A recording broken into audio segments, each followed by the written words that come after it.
Progression का topic है। तो अर्थमेटिक प्रोग्रेशन में जो चीज़ हमने नोट की थी कि सबसे इम्पोर्टेंट पॉइंट था उसमें कॉमन डिफरेंस। अगर हम कोई भी सीक्वेंस लेते हैं 1, 5, 9 and so on up to n terms तक, तो हमने एक बात नोट की थी कि जो कॉमन डिफरेंस है जिसको हम d से रिप्रेजेंट करते थे वो through out the sequence same रह रहा था। फॉर एग्जांपल, अगर हम दो कंसेक्यूटिव टर्म्स ले रहे हैं 5 - 1 and then we take next two consecutive terms 9 - 5, and throughout the sequence if we check that we get the same difference। तो इसका मतलब है कि अरिथमेटिक प्रोग्रेशन के लिए सबसे इम्पोर्टेंट जो चीज़ है वो है उसका सेम डिफरेंस। इसी तरीके से जब हम ज्योमेट्रिक प्रोग्रेशन की बात करते हैं ना, तो ज्योमेट्रिक प्रोग्रेशन में भी एक ख़ास किस्म की तरतीब चलती है। हम सबसे पहले एक सीक्वेंस ले लेते हैं। फॉर एग्जांपल सिंपल सी एक सीक्वेंस बनाते हैं 1, 2, 4, 8, 16 and so on up to n terms. Okay, अगर हम कॉमन रेशो निकालें, मतलब डिफरेंस तो इसमें सेम नहीं नजर आता।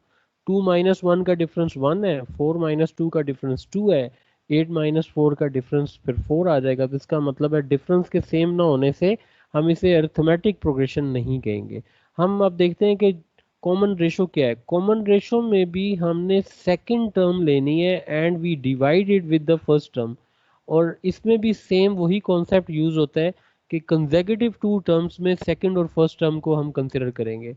Like second term is 2 and 1। if we take next two consecutive terms, so out of next two consecutive terms we take 4 divided by 2, Assalamu alaikum, and then the next two terms is 8 divided by 4। अब आप सारा इसको check करें, even if we take 16 divide by 8 we see that the ratio of two number are same.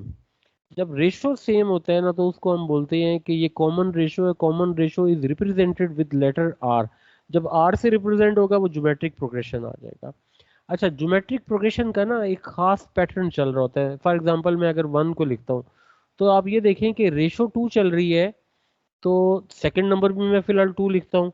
लेकिन अगर मैं third number निकालूं तो वो बन रहा है 2 × 2।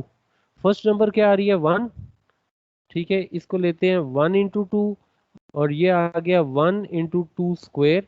फिर क्या है 1 × 2 cube, like 1 × 2 power 4 and so on up to n terms.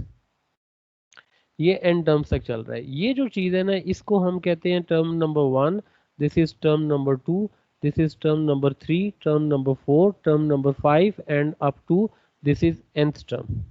अच्छा, टर्म 1 से तो हमें कोई खास बात समझ नहीं आ रही। इसी तरह टर्म 2 से भी, टर्म 2 से थोड़ी सी एक बात समझ आ रही है। 1 जो है ना, देखो ये 1 चल रहा है, हर टर्म के अंदर 1 मौजूद है, 1, ठीक है। अच्छा, ये जो 2 है, देखिए ये T2 चल रहा है। अगर सफिक्स में चेक करें कि T के सफिक्स में T2 शोज सेकंड टर्म, और यहाँ पे 2 जो है ये आ रहा है जी 2 - 1। पावर को अगर मैं 2 - 1 लिखूं, अच्छा इसमें देखें कि 1 मल्टीप्लाई बाई ये 2 स्क्वेयर है ना, और ये तीसरी टर्म है।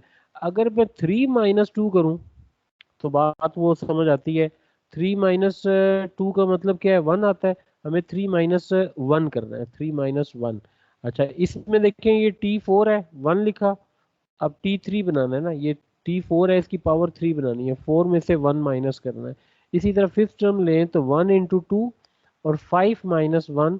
और इसी तरीके से जब nth टर्म लेंगे ना तो nth टर्म में बनेगा 1 is the number which is same in all the terms, and then 2 is also same throughout the sequence, and the power varies according to the number of term.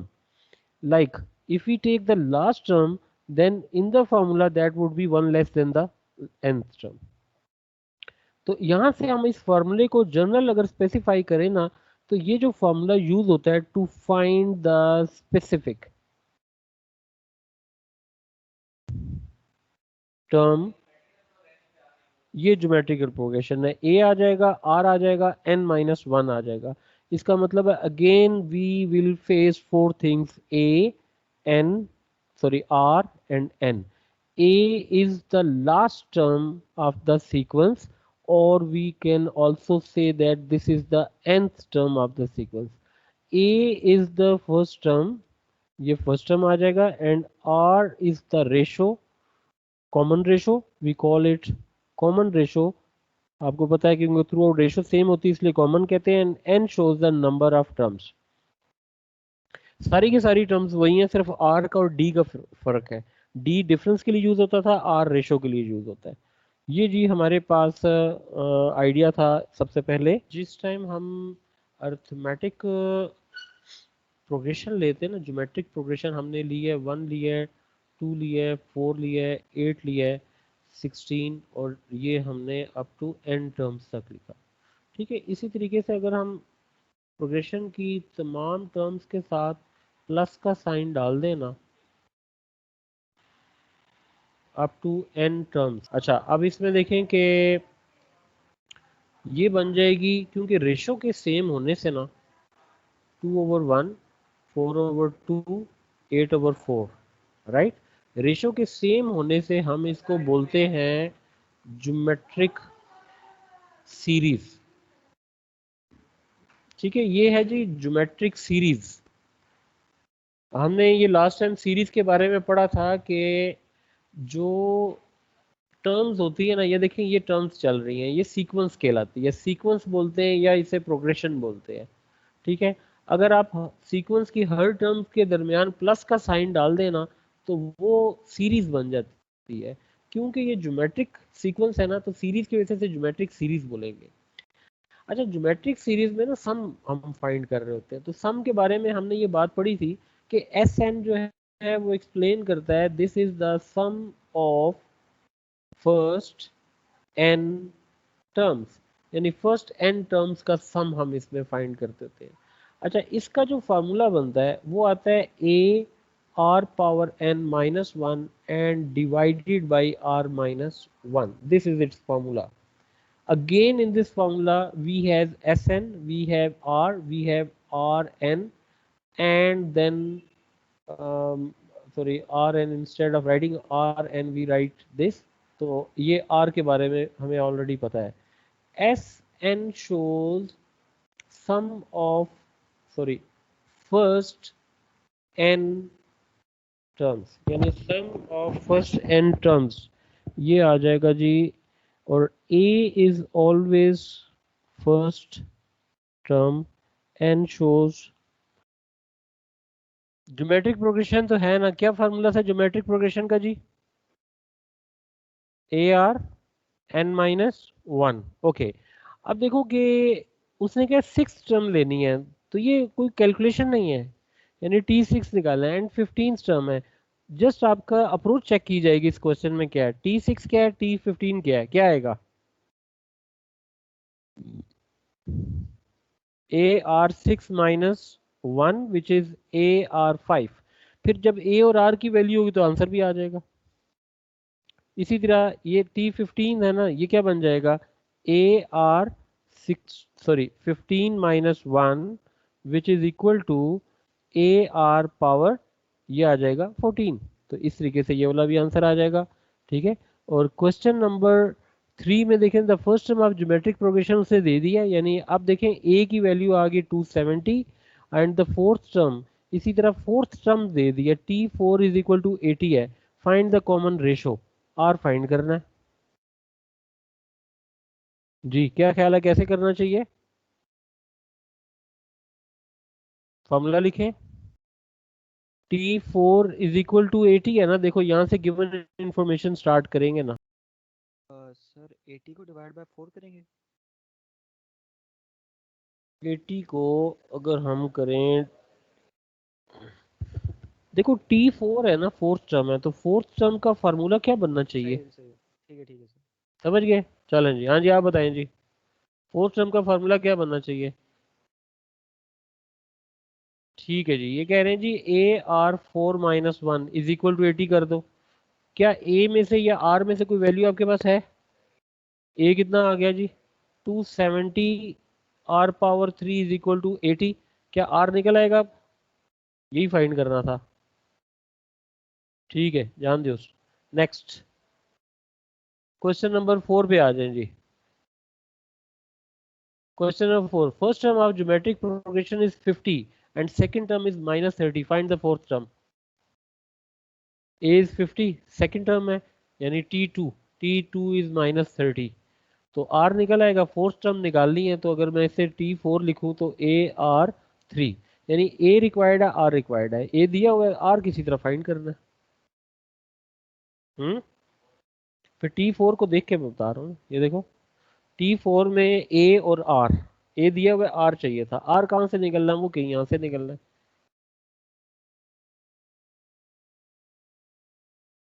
T4 find करना है ना. T4 कैसे निकलेगा? A होना चाहिए, R होना चाहिए. चले ये देखो जरा, ये T2 है ना. ठीक है, T2 का फार्मूला क्या बनेगा? AR⁻2 - 1 1 हो गया. ओके, T2 की वैल्यू कितनी है? A की वैल्यू कितनी है? R आ गया, multiply by R. Okay, R कितना बनेगा? -30/50. ये कैंसिल हो गया. R क्या निकल आया?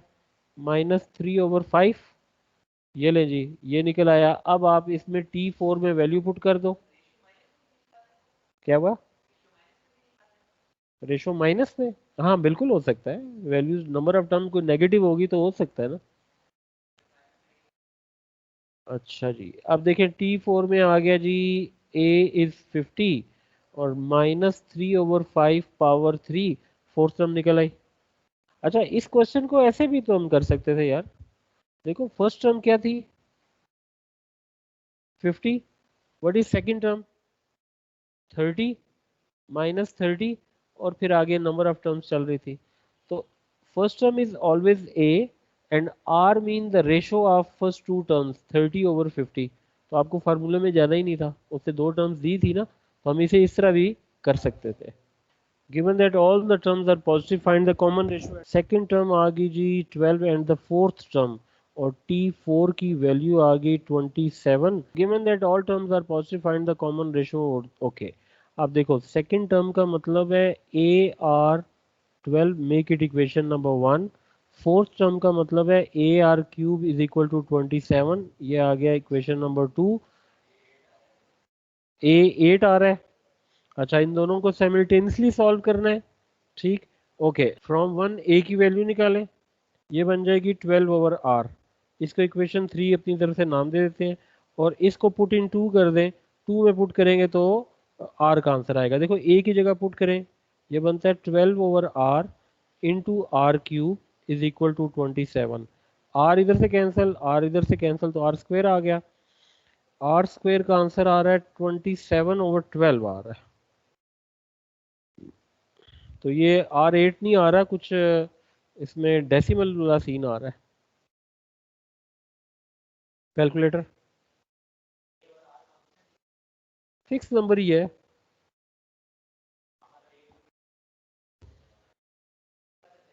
सब्स्टिट्यूशन करेंगे, दो इक्वेशन जब आती हैं साइमल्टेनियसली सब्स्टिट्यूशन से करेंगे. और साथ 1.5 आ रहा है, यानी 3 9 एंड 3 4 है. R² is equal to 9/4. तो R की वैल्यू कितनी आ रही है? 3/2. और अब आप 3/2 को कर लें पुट इन 3. 3 में पुट करेंगे तो यहाँ से A का आंसर आता है A इज इक्वल टू 12/3/2. तो ये 12 लिखा, 3/2 पर जाके 2/3. 3 1 3 4 वेरी गुड जी. A इज इक्वल टू 8 आ गया. अच्छा, अब ये देखो कि ये कॉन्सेप्ट सारों को क्लियर हो गया कि जैसे सेकंड टर्म को मैंने AR लिखा है. क्या ख्याल है जी, सबको समझ आ गया? और T4 को जैसे लिखा है AR³. सही है. क्योंकि अगर आपको इसमें कोई कंफ्यूजन हो ना, आप फार्मूला लिखा करो TN is equal to ARN-1. देखें फार्मूला लिखे. अब आप देखें, अगर T4 चाहिए तो इसका मतलब है n की जगह 4 कर दें और ये 4 - 1 3 आ गया. अब T4 देखें क्वेश्चन में क्या था? 27. 27 को इसकी जगह लिख दो. 27 इज इक्वल टू AR³. तो ये आंसर आ जाएगा. यानी इस तरह करके आप इसे सिंप्लीफाई कर सकते हैं जी. ठीक है. क्वेश्चन नंबर 6 में the sum of second and third term जो होता है ना, सम ऑफ फर्स्ट टर्म या सम ऑफ टू टर्म, यानी मैं अगर बात करता हूँ यहाँ पे अंडरस्टैंडिंग के लिए लिख रहा हूँ, मैं S2 लिखता हूँ तो इसका मतलब आता है sum of first two terms, यानी फर्स्ट टू टर्म्स का मतलब है T1 प्लस T2 करें। S3 का मतलब होता है sum of first three terms. It means we write T1, T2 and T3। Likewise we can say that Sn is sum of n terms। ठीक है, ये आता है। ये क्वेश्चन है कि sum of second term and third term, इसका मतलब फर्स्ट टर्म इसमें स्किप है। तो आप इस एक्सप्लेनेशन को देखिए मैथमेटिकली कैसे लिखेंगे। Sum of second term you consider T2 and then sum of third term you write T3 is equal to in geometric progression is equal to 84। ये 84 के इक्वल है, समझ आया। अब इसके बाद है कि द सेकंड टर्म जी, क्वेश्चन देखें। Second term is second term is 16 less than the third term. क्या मतलब है? डिफरेंस 16 है, यानी इसका मतलब है third term second less than the first term, यानी फर्स्ट टर्म जितनी भी है ना, अगर वो फर्स्ट टर्म ए है उसमें से 16 लेस करेंगे तो ये क्या बन जाएगा? सेकंड टर्म बन जाएगा। सही हो गया। अच्छा, T2 की जगह तो ये आ गया। Given that all the terms in progression are positive find the first term. इसका मतलब ये हुआ कि ये एक इक्वेशन है, राइट। अच्छा, इन दो इक्वेशंस को देखिए हम सॉल्व कर सकते हैं। अगर मैं इसको कर देता हूँ पुट इन वन, तो T2 की जगह पे अगर वन पुट किया जाए तो it becomes a minus 16 plus T3 is equal to 84। Okay, what is a is the first term which is unknown, यानी till now it is unknown। 16 को तो वहां शिफ्ट कर देते हैं ना। T3 क्या बनेगा? T3 क्या बनेगा फार्मूले में? जैसे ये Tn है, ARn-1 AR2 हो जाएगा, तो ये बन जाएगा AR2 और दिस इज 84 एंड प्लस 16। ठीक हो गया। तो अब देखें कि a plus A R square is equal to 100। अब somehow we need to simplify this. कोई तरीका लगाना है, कोई जुगाड़ लगानी है। ए कॉमन भी ले लेना तो फिर भी देखें 1 प्लस आर स्क्वेयर बचता है।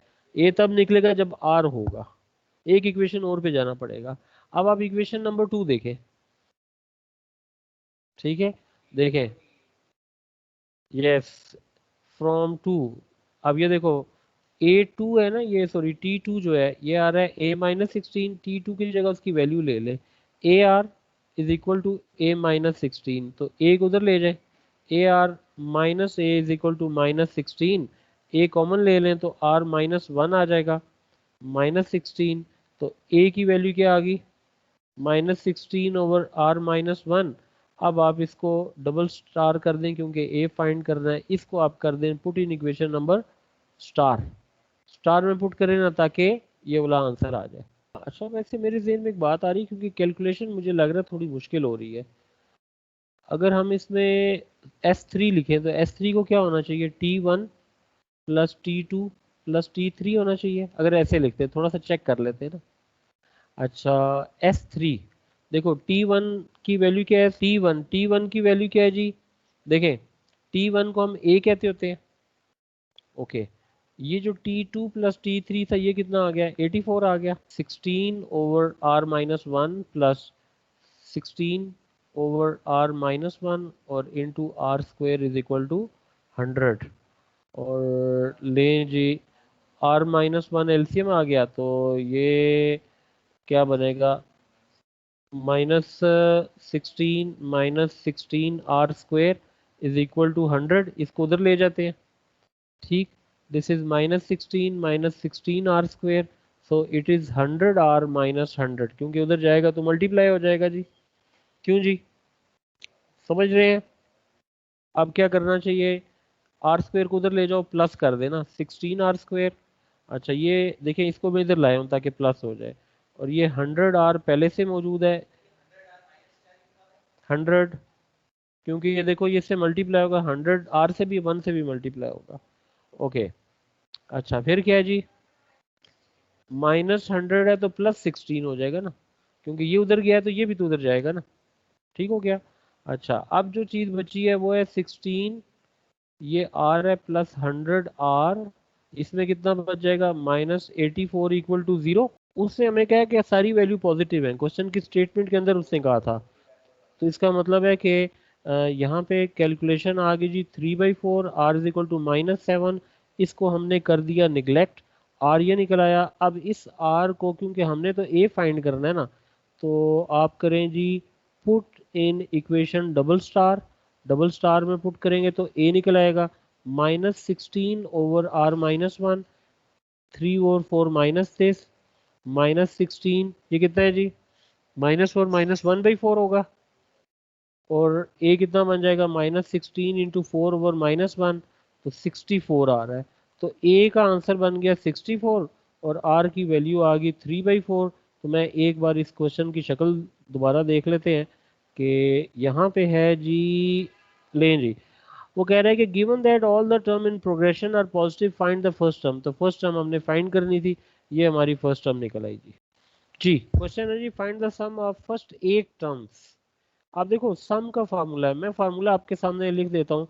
आप ये समझें कि ये फार्मूला आपकी बुक लिस्ट से आपने देख के लिख लिया है, राइट। अब आप ए पार्ट का answer without any help find करें। S8 हो जाएगा, ठीक है, 3 bracket 2 raise to power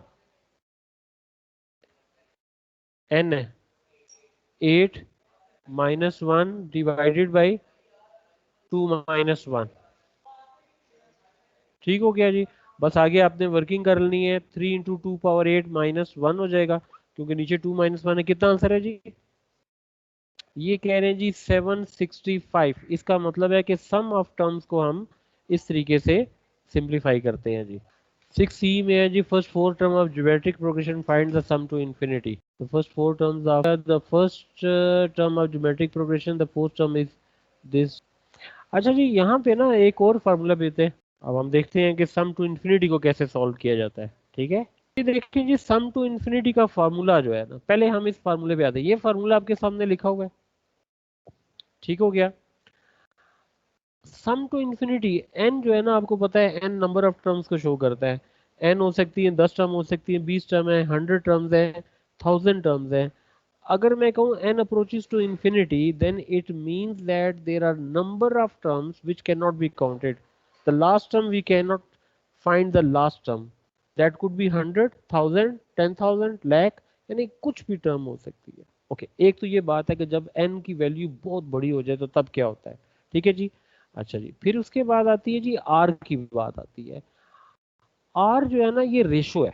ratio दो तरह की बनती है, या वो 1 से बड़ी होगी या 1 से छोटी होगी। अच्छा जी, अब देखिए कि r जो है ना, n अप्रोचेस टू इन्फिनिटी है, तो r की बात करें ना, तो we have two cases, r may be greater than 1 और r इज लेस देन 1। तो यहाँ पे हम ये सोचते हैं कि if ratio is greater than 1, then what happens to the progression और सीरीज, उसमें बनता क्या है। मैं एग्जांपल देता हूँ। मैं कह रहा हूँ R is greater than 1, so we can, 1 से बड़ी होगी या 1 से छोटी होगी, यही बात बनेगी ना। मसलन अगर मैं एग्जांपल लेता हूँ 2 4 8, इसमें 4/2 क्या आ गया, 2 इज ग्रेटर देन 1। मैं लेता हूँ 1/2, 1/4, 1/8। अब मैं इसको डिवाइड करूंगा, ये 1/2 आ जाएगा, ये क्या आएगा, लेस देन 1। तो जो ये दो ही चीजें बननी है, 1 से बड़ी होनी है या 1 से छोटी होनी है, ठीक है। अच्छा, अगर 1 से बड़ी हो, जैसे 2 हो सकता है, आर की वैल्यू 2 हो सकती है, 3 हो सकती है, 4 हो सकती है, 3.5 हो सकती है, 4.5, कुछ भी हो सकती है। मैं यहाँ पे ये बात करता हूँ कि देखें, फार्मूले में यहाँ पे एक टर्म यूज हो रही है आर एन। तो अगर हम आर एन लेते हैं ना, तो देखो आर एन क्या शो करेगा कि ये पावर को शो करता है। कैसे? मसलन 2 पावर n है। अब मैंने यहाँ पे कहा कि n is very large. Very large mean n, अब देखिए वेरी लार्ज को भी जरा एक्सप्लेन कर लेते हैं। If n is equal to 1, we get this answer. If n is equal to 2, we get this answer. n is equal to 3, it is 2 power 3 is 8. Let's suppose 2 power 8 is some very big answer. 2 power 100, 2 power 1000. So what is happening to the sequence? the next number is becoming larger and larger and larger and larger. It is expanding like, I mean, we say that it is diverging. ये diverge हो रहा है, बड़े से बड़ा answer आ रहा है. Okay, are की वैल्यू अगर 1/2 हो, यानी any number which is less than 1 that is consider as a decimal number, हम ऐसे बोलते हैं. यानी आर की वैल्यू मैं लेता हूँ 0.5. ओके, अब मैं लेता हूँ आर स्क्वायर, ये क्या बनेगा 0.25. R cube 0.125. आर फोर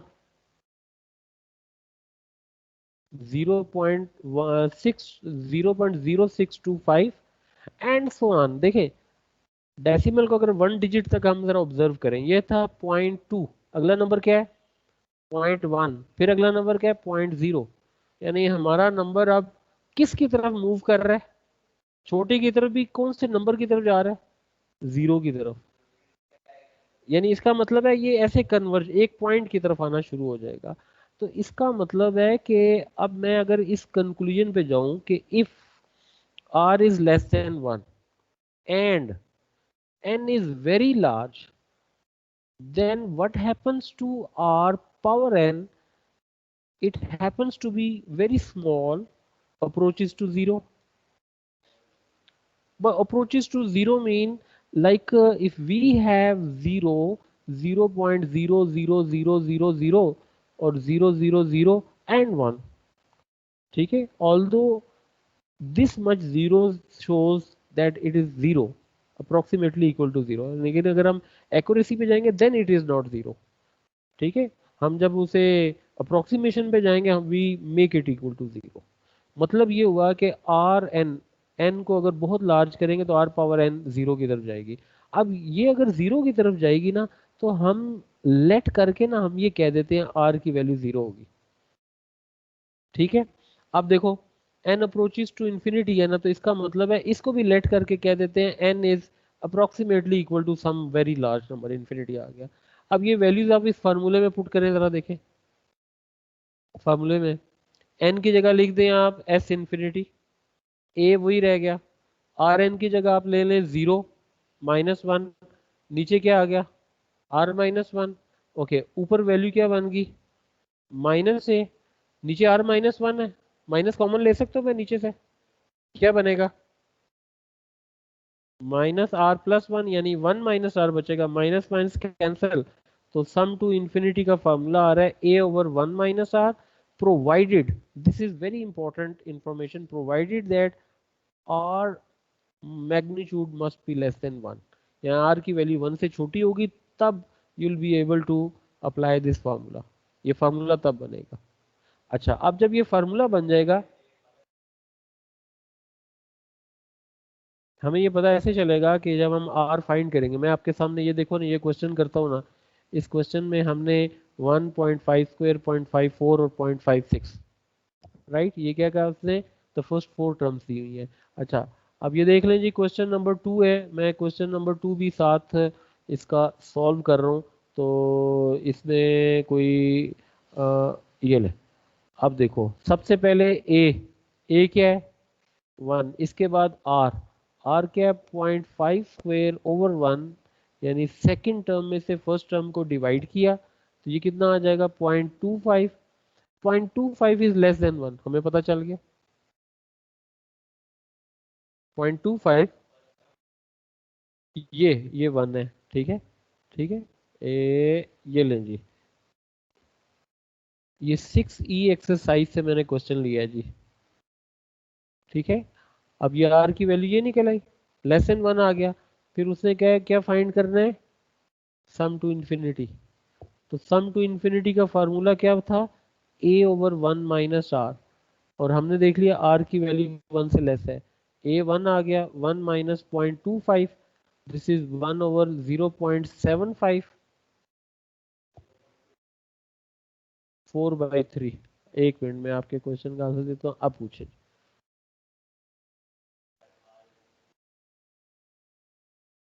अच्छा, ठीक है, अब लेकिन लेस देन 1 का मतलब है कि when something is in less sign और greater sign, so we have range number of values. like less than 1 mean 0.9, 0.8, 0.7, any number, and this modulus क्या करेगा, ये मॉडुलस इसने पॉजिटिव कर देना है। सिर्फ ये जो हमने यहाँ पे फार्मूले में इसको लिखा था कि ये जो है ना, क्योंकि आर की वैल्यू नेगेटिव में भी आ सकती है ना, 1 से छोटी होनी चाहिए, यानी इसका मतलब है मैं नंबर लाइन अगर शो करूँ तो ये 0 है, ये 1 है और ये -1 है। अब आर की वैल्यू या इधर होगी या इधर होगी, ठीक है।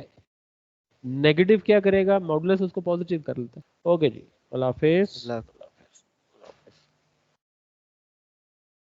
अल्लाह हाफिज सर। अल्लाह हाफिज।